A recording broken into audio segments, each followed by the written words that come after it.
हमारे व्यस्त जीवन में ईश्वर की आवाज। हम सभी चीजों में प्यार ढूंढते हैं और प्यार की ऊंचाई ही प्रेम और सबसे ऊंचा ईश्वर है। और उसी प्यार का सबसे निचला तल व्यापार और वासना है। धर्म ग्रंथ में 3 चीजों की व्याख्यान है। ये महत्वपूर्ण 3 तथ्य हैं। धर्म में पहली चीज ज्ञान है। जो जान लिया गया है वही प्रकाश है। दूसरा आज्ञान है। अभी जाना नहीं गया है लेकिन कल जाना जाएगा, यही अंधकार है। तीसरा है अज्ञेय, अननोएबल। धर्म में कुछ ऐसी बात है जो जानने से परे है, रहस्यात्मक है, मिस्टीरियस है। और हम जानते जानते मिट जाते हैं लेकिन नहीं जान पाते। जीवन में प्यार, प्रेम, परमात्मा की खोज चलती रहती है जो रहस्यात्मक है। जीवन में जहां भी प्यार नहीं मिला वहां सिर्फ व्यापार ही व्यापार है। चौथा सामान्य रविवार 30 जनवरी 2022। पहला पाठ यिर्मयाह का ग्रंथ अध्याय 1 पद संख्याएं 4 और 5 तथा 17 से 19 तक। दूसरा पाठ कुरिन्थियों के नाम संत पौलुस का पहला पत्र अध्याय 12 पद संख्या 31, अध्याय 13 पद संख्याएं 1 से 13 तक। संत लूकस का सुसमाचार अध्याय 4 पद संख्याएं 21 से 30 तक। प्यार की खोज ही और इसकी ऊंचाई ही प्रेम और ईश्वर है। और जब हम प्यार नहीं पाते तो बहुत बार हम व्यापार का अनुभव करते हैं। इसीलिए ईसा ने कहा, हमारे जीवन में भी ये बात दिखाई देती है। ईसा ने कहा, अपने ही नगर में नबी का स्वागत नहीं होता। अत्यधिक किसी की भी बुरी होती है। यदि हम किसी के बारे में पूरा का पूरा जान लें तो उसके प्रति हमारा सम्मान, हमारा आदर और हमारी जिज्ञासा कम हो जाती है। जैसे कोई मोटरसाइकिल खरीदना चाहता हो और वह उसके सपने देखता है, लंबे सपने। कोई कार खरीदना चाहता है और उसके बारे में वह सपने देखता है। कोई शादी करना चाहता है और वह शादी के मीठे सपने देखता है। एक दिन मोटरसाइकिल खरीद लेता है,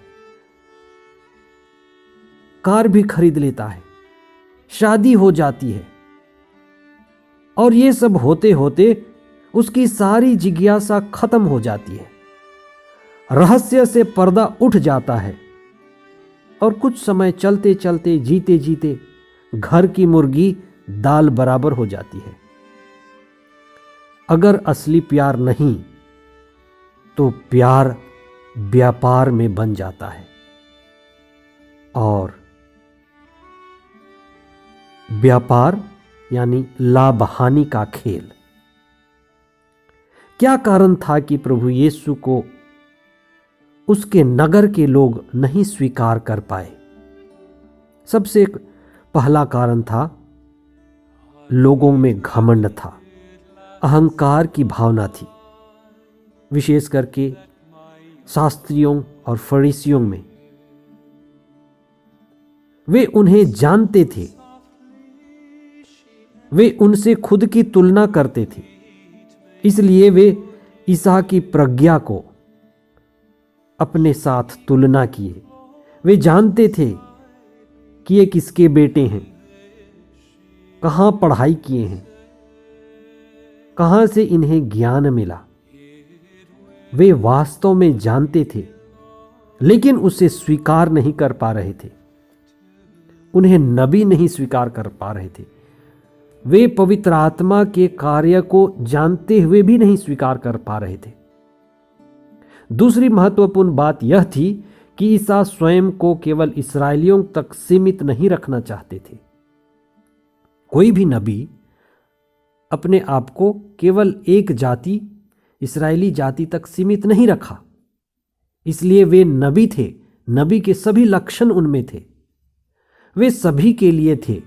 सभी को ईश्वर की कृपा व करुणा का अनुभव करा रहे थे। ईसा के नगर के लोगों की भावना स्वार्थ की भावना थी। वे ईश्वर की कृपा व करुणा को केवल इस्राएलियों तक ही सीमित रखना चाहते थे। वे बांटना नहीं चाहते थे। इसलिए ईसा ने नबियों की बात कही, उन नबियों की बात जो इस्राएलियों को छोड़ करके दूसरे जातियों के पास गए, जो उदार और दयालु थे। और इनकी उदारता और दयालुता ईश्वर की उदारता और दयालुता के चेहरे थे। ईश्वर की पहुंच सभी जातियों और सभी समुदायों तक है। इसलिए ईसा को यह कहना पड़ा कि एलियस का सरेफ्ता की विधवा के पास जाना जरूरी था। ईश्वर ने ही भेजा। एलिसियस के दिनों में सीरी नामान कोढ़ी का निरोग होना ईश्वर की कृपा। बहुत सारे इस्राएली कोढ़ी भी थे, लेकिन यह कोढ़ी जो सीरिया का था, ईश्वर ने उसको भी चंगा किया। और बहुत बार जब इस्राएली लोग ईश्वर को स्वीकार नहीं किए तो उनकी कृपा दूसरों को मिली। ईश्वर निष्पक्षता और उदार हृदय होने का उदाहरण है। अक्सर लोग श्रद्धा के लिए नहीं, लेकिन फायदा के लिए ईश्वर के पास आते हैं। श्रद्धा के लिए नहीं, लेकिन फायदा के लिए प्रार्थना करते हैं। और जहां सिर्फ फायदा की बात है, वहां प्रेम नहीं, प्यार नहीं, व्यापार है। इसी को आज का दूसरा पाठ कहता है कि जीवन में प्यार है या व्यापार है। जहां प्यार है वहां गंवाना पड़ता है, खोना पड़ता है, लुटाना पड़ता है। माँ प्यार करती है, माँ खुद को खोती है, खुद को गंवाती है। और प्रेम में कष्ट है, आत्मत्याग है। लेकिन जहां व्यापार है वहां केवल लाभ की बात होती है। लाभ के लिए सब कुछ होता है। आज बहुत सी शादियां, विवाह में हम प्यार नहीं देखते, व्यापार देखते हैं। और बिना प्यार के शादी या पारिवारिक जीवन व्यापार है, चल नहीं पाता, टूट जाता है। इसीलिए प्रभु ईसा हमें प्रेम सिखाने आए। इसलिए प्रभु यीशु का क्रूस और प्रभु यीशु की आज्ञा बहुत महत्वपूर्ण है। हमें प्रभु यीशु के क्रूस को देखना है और प्रेम सीखना है। और उनकी आज्ञा, पहली आज्ञा जो क्रूस में पूरी हुई। जैसे ईश्वर ने नबी यिर्मयाह को अपने लोगों की अगुवाई के लिए नबी चुना और अपनी वाणी राजाओं को, अमीरों को और सभी लोगों तक पहुंचाया, लेकिन ना राजा, ना अमीर, ना ही लोग ईश्वर को सुनना चाहते थे। वे उसके विरुद्ध हो गए। ईश्वर की मर्जी को जानना, उसको लोगों तक पहुंचाना कितना कठिन है। इसीलिए नबी सताए गए। प्रभु ईसा को भी क्रूस दिया गया, क्योंकि वे ईश्वर की मर्जी को लोगों को बताए। अच्छे लोग घर में भी हैं, समाज में हैं, हर जगह हैं। और अच्छे लोगों को घर में, समाज में, संस्था में अपनी ईमानदारी, वफादारी और अच्छे व्यवहार के कारण कितने कष्ट उठाने पड़ते हैं। हो सकता है उनमें से आप भी हैं। इसलिए हम ईसा के शिक्षा को ग्रहण करें, ईसा ने अपने शिष्यों से कहा, तुम प्रतिदिन अपना क्रूस उठाकर मेरे पीछे चलो। इसलिए हरेक मसीही, हरेक प्रभु भक्त एक साक्षी है सत्य के पीछे चलने का।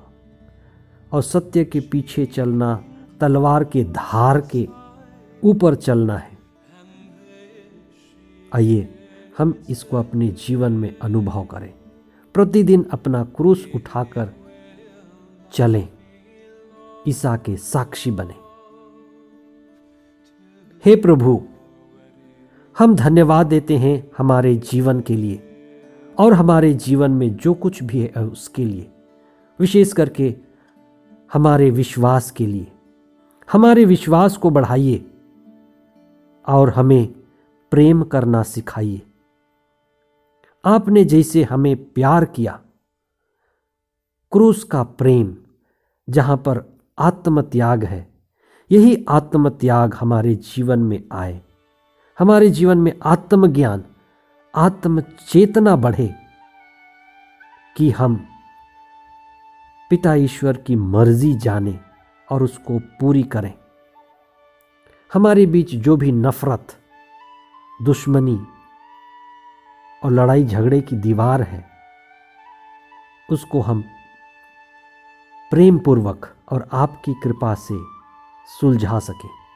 जितने भी परिवारों में लड़ाई झगड़े, अपमान, दुश्मनी है, उन सभी को हम आपके चरणों में समर्पित करते हैं। सभी को सद्बुद्धि मिले, विवेक मिले और प्रार्थना से जुड़कर हम प्राज्ञा के द्वारा अपने जीवन को संचालित करें। ये प्रार्थना करते हैं हमारे प्रभु ख्रिस्त के द्वारा। आमीन।